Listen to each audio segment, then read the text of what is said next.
اچھا ڈاکٹر صاحب اس میں نا ایک اور بھی وہ واقعہ شاید آپ نے بھی پڑھا ہو کہ علامہ اقبال کے دوست تھے جو پاک پتن میں ایک انہوں نے نا وہاں پر جگہ تھی مدرسے کی، تو اس مدرسے کی جگہ کو انہوں نے کنورٹ کر کے ایک اسکول بنا دیا اور وہ پھر علامہ اقبال سے ملنے کے لیے آئے.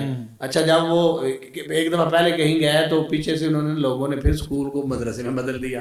اس نے چونکہ کہا جی تمہیں انگلش کی ضرورت ہے، تمہیں ان چیزوں کی ضرورت ہے، تو مدرسے کو چھوڑو اور اسکول کا یہاں پہ سسٹم کرو، تمہیں انگلش پڑھنی چاہیے، تمہیں جیسے آج یہ لوگ اعتراض کر دیتے ہیں تو ان لوگوں کو قائل کار کرا کے نہ مدرسہ ختم کر کے انہوں نے وہاں پہ اسکول بنایا.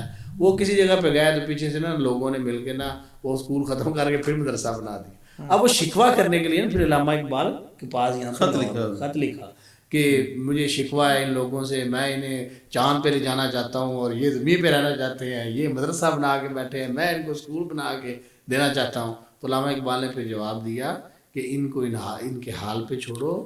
اقبال نے کہا کہ جب میں جرمنی سے پی ایچ ڈی کر کے آیا تھا میرے بھی یہی جذبات تھے جو آج تمہارے ہیں. افکار جوانوں کے خفی ہوں کہ جلی ہوں، پوشیدہ نہیں مرد قلندر کی نظر سے، مجھ کو بھی ہے معلوم سبھی حالات کہ میں بھی مدت ہوئی گزرا تھا اسی راہ گزر سے. کہا کہ میرے بھی یہی جذبات تھے، لیکن بالآخر میں نے نتیجہ نکالا کہ اگر ہندوستان کی سرزمین پر جس طرح ہسپانیہ میں اسلام کی نشانی صرف مسجد قرطبہ اور قصر حمراء ہے، ہندوستان میں اگر اسلام کی نشانی صرف لال قلعہ اور بادشاہی مسجد رکھنا چاہتے ہو تو ان مدرسوں کو ختم کر دو، اور اگر ہندوستان میں اسلام کی نشانیوں کے ساتھ ساتھ مسلمان بھی باقی رکھنا چاہتے ہو تو یہ مدرسے ہی ہیں جو اسلام کے ساتھ رشتہ قائم رکھیں گے. اس نے کہا یہ مدرسوں کی زیادہ ضرورت ہے. اقبال نے خود اس کو پیغام دیا کہ چھوڑو یہ اسکول قائم کرنے کا جذبہ ہے، مدرسہ قائم ہونے دو.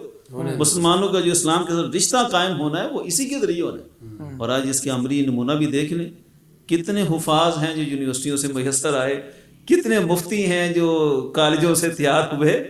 یہ سب کچھ اگر ہے تو مدارس کی برکت سے ہے.